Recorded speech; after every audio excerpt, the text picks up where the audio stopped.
I can make things up in my head. And I need those other brain areas lit up to be like, stop that. Like, Yeah. stop that. Yeah, Like, this for is, real. no, stop that, get regulated and move on. In this episode, you'll discover how emotional regulation is not just a mental skill, but a full body, brain-wide process that can be trained and transformed. Together with NSI educator Matt Bush, we'll unpack what true regulation looks like, why integration across the brain and body is essential, what disrupts this connection, and how do we rebuild it. Welcome to Trauma Rewired, the podcast that teaches you about your nervous system, how trauma lives in the body, and what you can do to heal. I'm your co-host, Jennifer Wallace. I'm a neurosomatic psychedelic preparation and integration guide, and I bring your nervous system into your peak somatic experiences. I'm also one of the educators at the Neurosomatic Intelligence Coaching Certification. And I'm your co-host, Elizabeth Kristoff, founder of BrainBase.com, an online community where we use applied neurology and somatics for resilience, personal growth, and behavior change. And I'm also the founder of the Neurosomatic Intelligence Coaching Certification, an ICF-accredited course for therapists, practitioners, and healers to bring the nervous system into all of the good work that you're doing.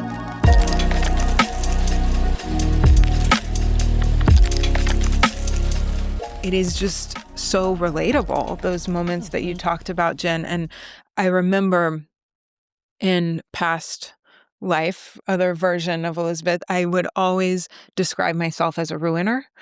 Like in my mind, that was the thing that I said to myself, because I would have these expectations, really wanting connection. I would see the event and then I would just show up, and I couldn't control my desire to pull back and to be maybe aggressive or angry underneath, and that was like vibing off of other people, or that was creating a vibe for other people. And every situation where I really had these high hopes for deep personal connection and an exciting experience, it would end up totally in disarray because there was so much emotional dysregulation just going on all of the time. That's super relatable, actually. Yeah.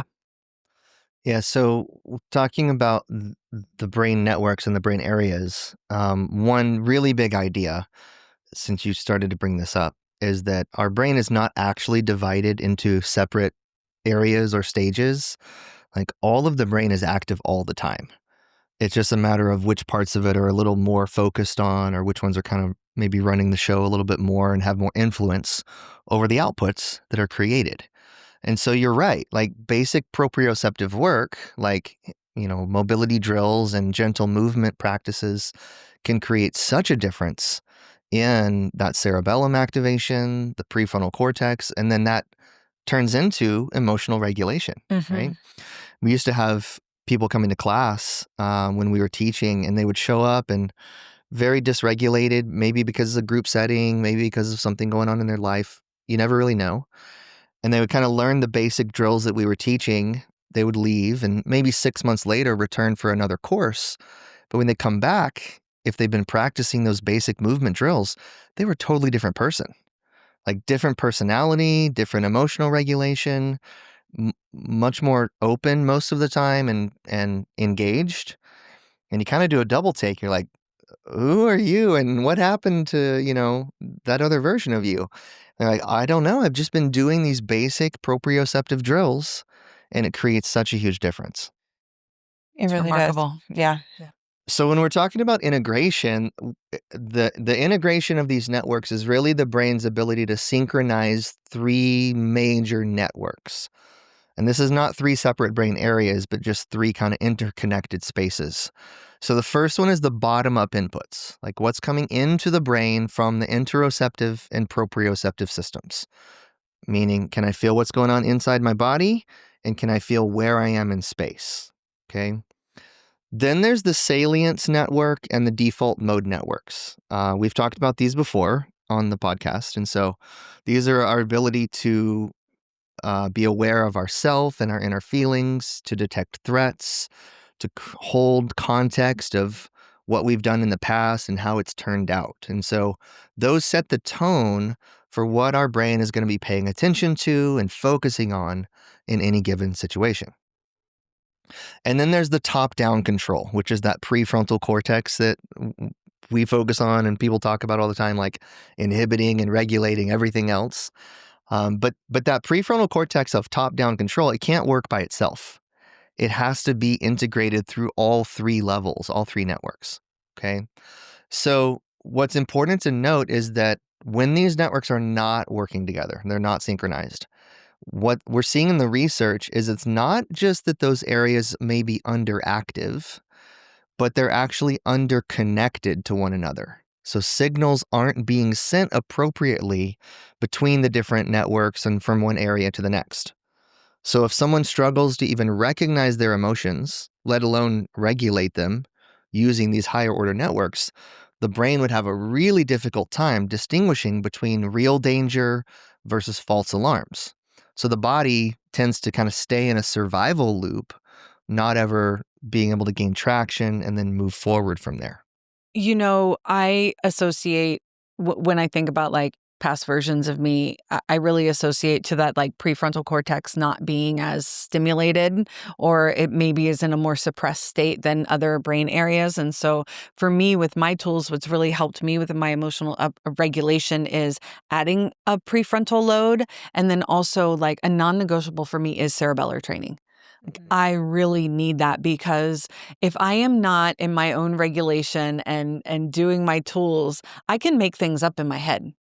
And I need those other brain areas lit up to be like, stop that. Like, Yeah. stop that. Yeah, like, this for is real. no, stop that, get regulated and move on, because I could get caught in these In the stories. in make-believe stories. Yeah. I mean, just totally making things up. And so it's just really important that we understand this about ourselves. And like with NSI, when we train people through the certification and NSI Plus, that we really do understand these brain regions and how to get in there and figure out like what are you experiencing, because the tools really do land in real time.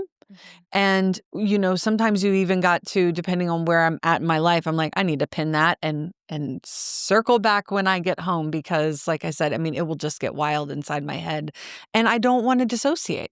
Yeah. Right. I don't think any of us want to be dissociating, and whoever's listening and you like resonating with this, like dissociation is not ideal. We want to be in our bodies, and it just causes so much more stress when we are repressing and suppressing and not showing up authentically. And then when we're dissociating, we're also not getting that connection that we're Yeah. probably really wanting. Yeah. And that those regions that you talked about, and having the tools to resource them, train them for better fuel, better activity, it is really important for the error correction and for the interpretation of these other emotional signals coming from other people. And then to rein that in, because when the emotional response feels in the body so different or mismatched, we will create the stories around that. And so being able to have checks and balances with that is it's important. Checks and balances is And great. one quick note, this may be a little bit of an oversimplification, but one of the ways you can know or notice, I should say, that the cerebellum isn't fully online is that all of your emotional responses feel 100% justified. If this conversation helped you see emotional regulation in a new light, please take a moment to subscribe to our audio channels, and you can watch us now on YouTube. Subscribe to Trauma Rewired and share this episode with someone who's ready to reconnect with themselves. When you share, rate, and review this podcast, you help us bring these powerful body-based tools to more people who need them, and we're really so grateful to be on this journey with you.